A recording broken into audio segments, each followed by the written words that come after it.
હું ધોરણ 6 માં ભણું છું. હું તમને આજે મહાત્મા ગાંધીજી વિશે થોડું ઘણું કહેવા માંગુ છું. તે તમે શાંતિપૂર્વક સાંભળજો.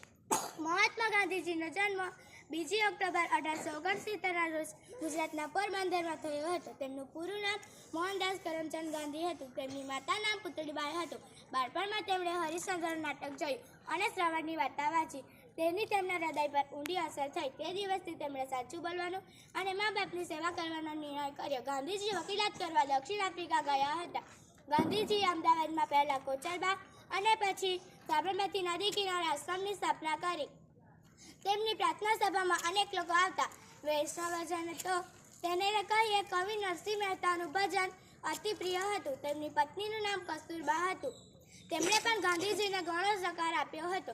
30 જાન્યુઆરી 1948ના રોજ ગાંધીજી દિલ્હીની પ્રાર્થના સભામાં જતા હતા ત્યારે નાથુરામ ગોડસે નામના એક યુવાને તેમને ગોળીઓથી વીંધી નાખ્યા. આથી વિશ્વભરના લોકોને ભારે આઘાત લાગ્યો. તેમની સમાધિ દિલ્હીમાં આવેલી છે.